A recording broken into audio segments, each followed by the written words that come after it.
you about to make a parenting plan and you and your ex are considering something called nesting? Nesting after divorce is a concept where the kids stay in the house and the parents go back and forth to an apartment or to their own places. And I've got an expert here today. Beth Behrendt is going to talk to us about all the things that we need to know about nesting. It's not as easy as it sounds, but if you think about all these things, you will be able to have a relatively safe thing. And so let's go meet Beth and hear all of her details about what to do, what it means, what's the benefits, how do we do it right, what mistakes shouldn't we make, and I'll see you on the other side. Hi, Beth. So glad that you're here. Thank you for joining me. My pleasure, Tracy. Thank you for inviting me.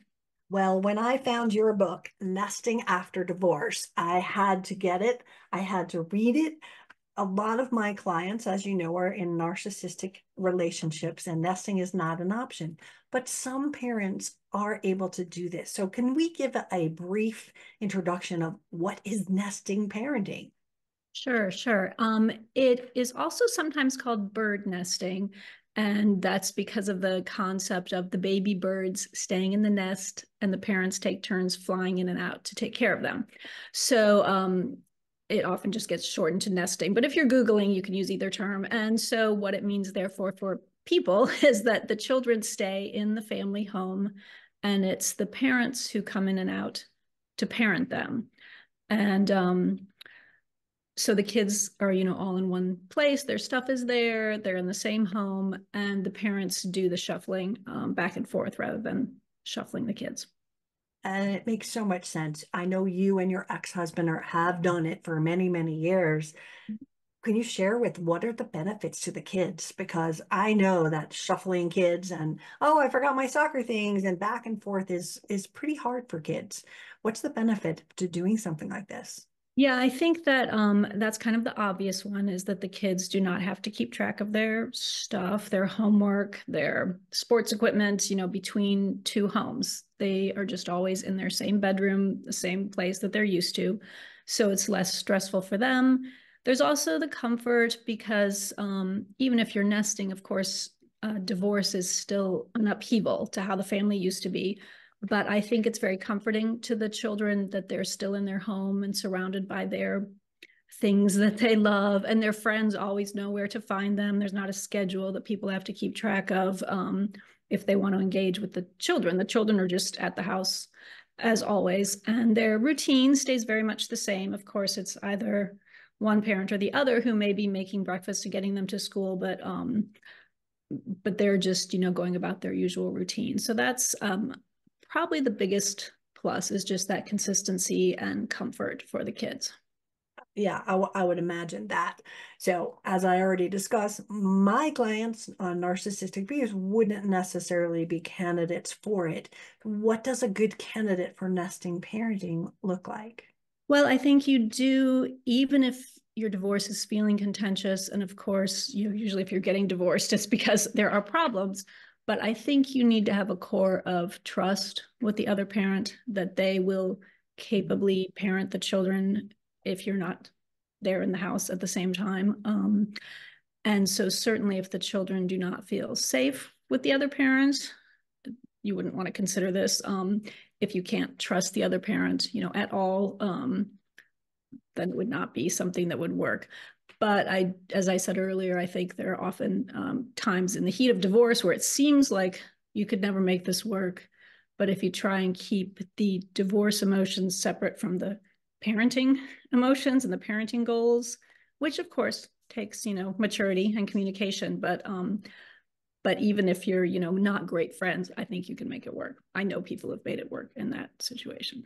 Yeah, yeah. And again, I think we have to assume that the parents that are going to listen to this are someone that is like getting along with their ex. They're not being spied on and their computer's not being hacked every day. Because again, the vulnerabilities of that coming into your house. Does it matter if the schedule, does it work better with a week on, week off schedule, or is it like I think and it then you're really bouncing around? I think it depends on the age of the children and the parents. In our case, we started out with a 5-day on, 5-day off schedule that was just sort of a random thing that I came up with. And just to go back to the book, part of the reason I wrote the book was that at the time that we started this 10 years ago, it was little heard of. I couldn't find any information about it. So we were just creating stuff on the fly. And that's what made me think that putting it into a book and interviewing other nesting families might be helpful for people who are considering it. So back to the schedule, we did the 5 days on, 5 days off. But there was a family I interviewed in my book, and at the time, their children were young. I think the oldest was 7, and they had 3 children. So, they were going down to pretty young. And so they actually moved in and out every day, traded off days, essentially. They lived close to the home, but they didn't want to be away from the children for very long. And they had, I think, just a routine that they were comfortable with making that work. So people do that. I'd say probably it's often, 3 to 4 days on and off is kind of the most common thing. And then we eventually evolved into just kind of doing it whenever made sense, because my ex travels a lot for work. And I'm a freelance writer, so I had a more flexible schedule. And so that's what we evolved to eventually, was just aiming for 50% of the month. But sometimes I was in the house for a week and a half, and sometimes I was in for 2 days. And we just trade off depending on what worked with his schedule. That makes sense. And I'm glad that you clarified that, because a lot of people want to know, like, well, we don't want like a whole week on, and I don't know if that would work. And Yeah. it's a lot of work, but I think it's important to understand too. Tell us about the other house, because usually in the equation, there's at least one other house. Right. The thing to clarify, though, is maybe don't describe it as a house necessarily, because it doesn't have to be a place that's large enough for the children to go to. Mm-hmm. A lot of people do what my ex and I did initially, which was to share a small apartment near our home. And I say share, meaning we were never there at the same time. It was just when you weren't in the house, that's where you went, was to the apartment. And a lot of people do something like that, like share an offsite space. But just to touch on that, it doesn't have to be a house. You don't need to have 2 other houses, because the kids, you don't have to duplicate the space and the stuff for your kids. You just need enough space for you to survive for a few days. And I basically lived on like wine and popcorn and frozen pizzas, and had my laptop to watch TV, and that was about all I needed to get by for a few days outside of the house. But people do things too, like stay with family, if family might have extra space they could stay with, or do some kind of Airbnb that makes sense. And then often too, people have moved into another relationship, a romantic partnership, and so when they're not in the nest, they would be with that person at their home. Mm-hmm. When I got divorced from my son's father, now that we're talking 20 years ago, the judge ordered me out 2 days a week and his father out 2 days a week, which now is really the model of nesting. I was like, oh my God, we were nesting. We had to be good and do this, but we had 3 days that we had to get along, or he was going to do something else. So we did. But it was hard, because again, going somewhere. Like at that point, neither of us had a separate apartment. He'd sleep at his sister's, I'd be at friends and relatives, and that got old fast. And it was hard for us, had it been a more long-term thing, I could see how it would have probably worked with him, because there was none of the other kind of suspicious behaviors that you'd get from a narcissist. So I could see how that would work. But a lot of things can go wrong. In your book, you talk about the ground rules, and I was so excited to read this chapter. I love all the stories about your experience and what happened in other people's, but let's talk about what could go wrong, almost like the sort of the ground rules. Like if we don't have these ground rules, this could happen, and people might not understand it until they read your book. But tell us Yeah. about those things. Okay, well, I think the one that probably comes up the most for people is probably something they dealt with while they were married as well, that you may keep the household differently from each other in terms of organization, cleanliness, what you think is a priority, what the other person thinks is a priority. And so it took us a little while to come to agreement on that. And so dad definitely takes some communication, but in my book, I describe some specific things to talk about, like the pet care, what groceries should be in the refrigerator when the other parent comes in. What are the kids being served? Are they having breakfast before they go to school? What are they getting? Are you staying on top of their homework then? So that kind of gets into more parenting things, like do you understand the schedule? Can you drive them to the sporting event? And so there's sort of the household, house care, the kid care, and then of course there's the financial parts that you need to suss out in advance if possible. And some of that gets sorted out just in the terms of getting divorced and the child support. Some of that's just determined by the state and your incomes.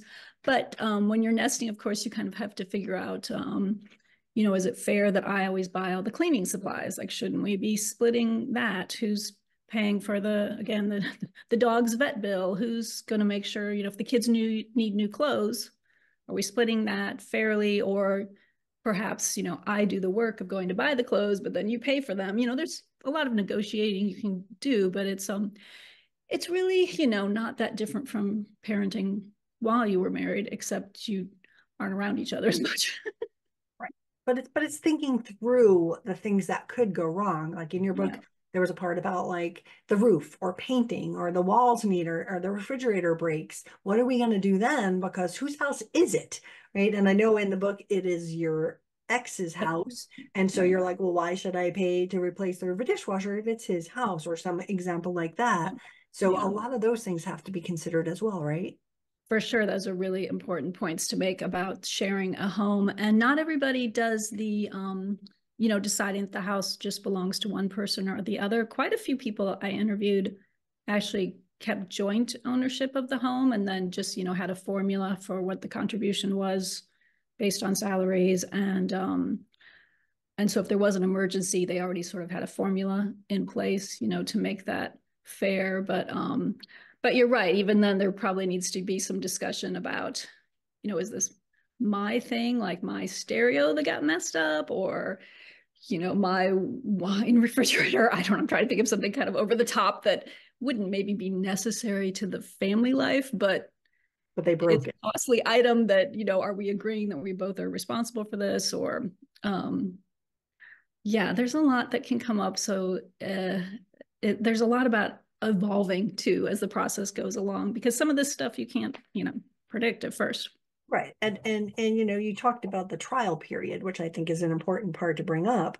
But what I love before we go on to that about the ground rules was compensation for house related tasks.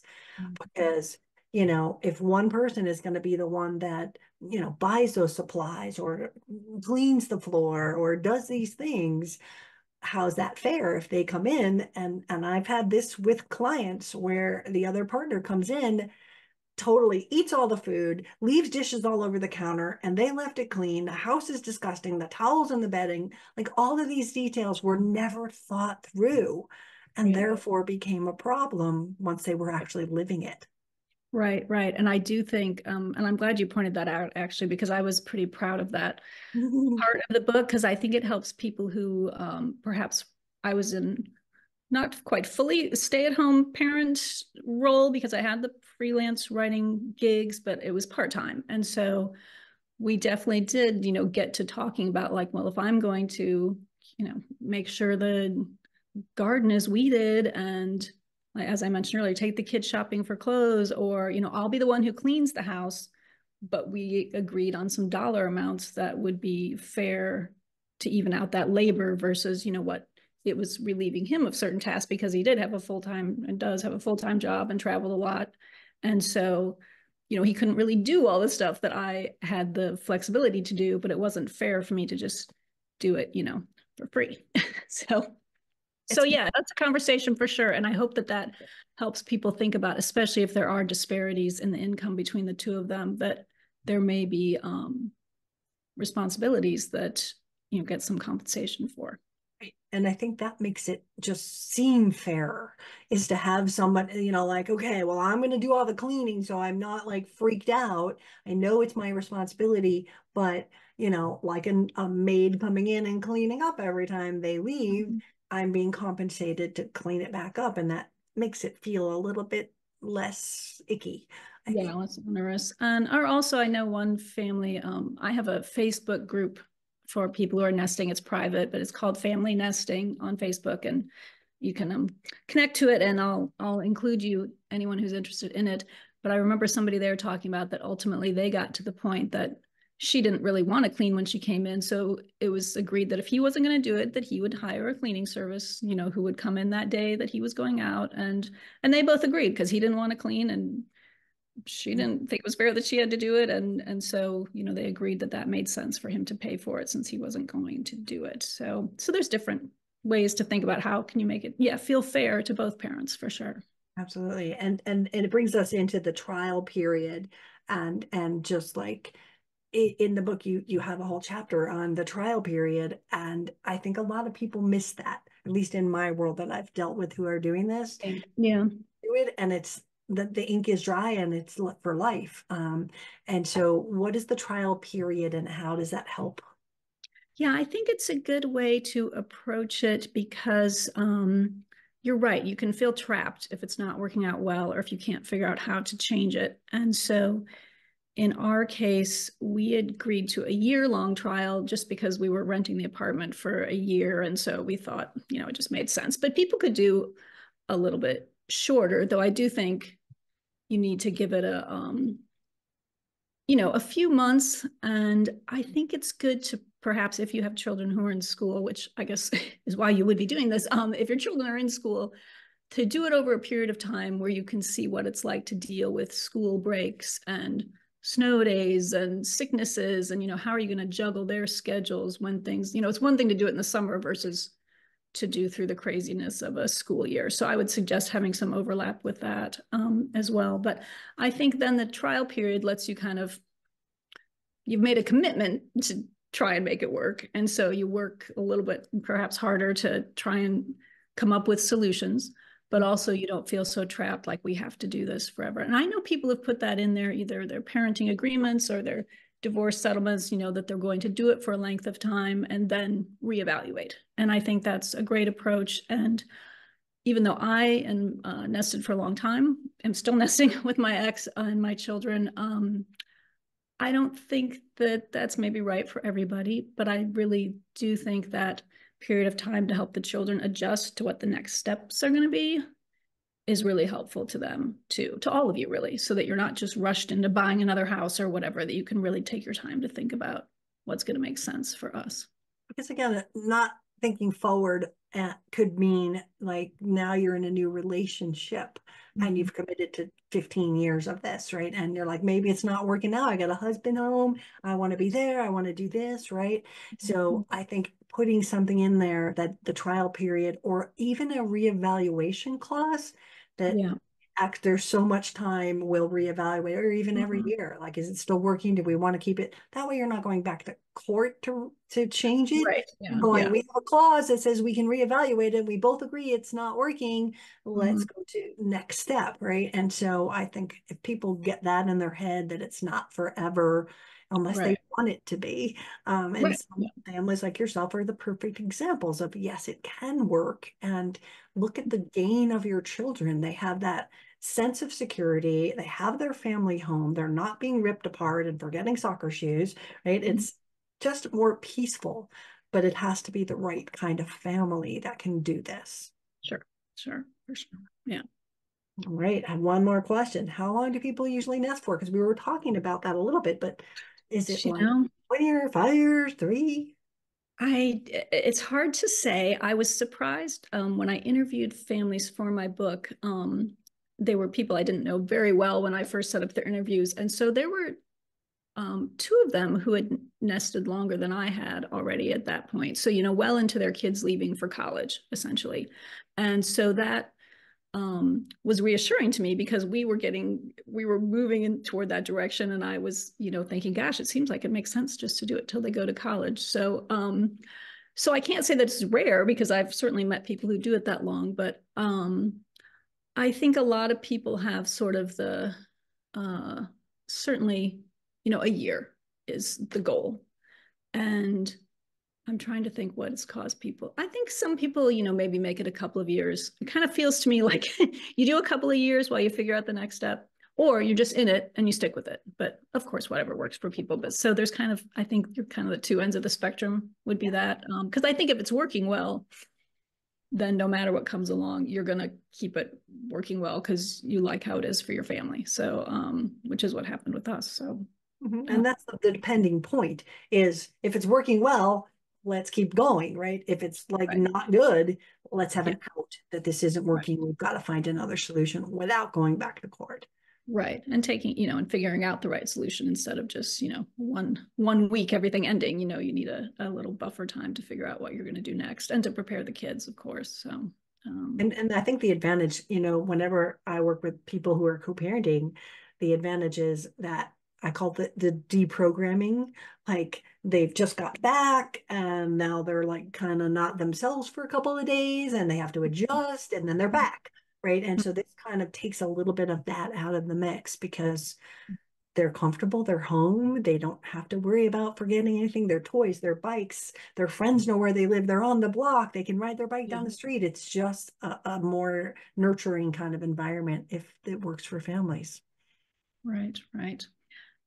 I would like to say too that I also think it's less stressful for the parents, because I have friends who have done the traditional approach, and the number of times they're driving to school because their ex didn't send the right thing to school, or the kids calling from practice, I don't have and to try and keep track. I mean, I have 3 kids, so maybe if you just have one, it's easier. But with 3, the thought of trying to keep track of all of their stuff and their schedules between 2 houses, Crazy. never was appealing to me because even though I had to keep track of my own stuff, I'm a grown up and I don't have as much weird stuff as they do. So it was easier to just let them have their thing and I worked around it. That makes sense. So tell me, is there anything that we missed or that you want to add on as a closing note? No, I wanted to make sure about the, lack of stress for the parents. And I think I pointed out about, I really think it's a financially more beneficial approach than the big, 2 separate homes that you have to set up for the kids. And so certainly, yeah, if you are at all interested, I hope that that my book gives you some things to think about or talk about with your ex and, or future ex. And, yeah, I'm just really excited that the message about it is getting out in the world. Thanks. We need this. Thank you so much. Mhm. Tell me one more thing. How do people find you? Because you have an awesome URL. Oh, thanks. It's familynesting.org. O-R-G. So, That. yeah. And again, here's her book, Nesting After Divorce. And we will put this link down below for all of you who are interested in learning more. This is like a great guide. It really is going to show you what could go wrong, what to think of, what not to do, what to do, how to make it work. Don't try to do this alone by just going, yeah, that sounds good. Go, here's what it would look like. How do we plan for these things? That's what you want to do. That's going to help you so much. Well, So good. Good. I hope that's true. That's great to hear. Thanks. I'm so grateful. Thank you so much for being here. Sure. My pleasure. You take care and have a nice day. Thanks again. Bye. I hope that you found that helpful. We will have Beth's information down below. She does have that Facebook group if you are looking for more support, more help, more understanding, more people who are doing it that are sharing their experiences. Go and join her group. We'll put the link down below to her website, which will link over to her support group. So thank you all for coming. I hope that you learned about nesting, and I'll see you again next time.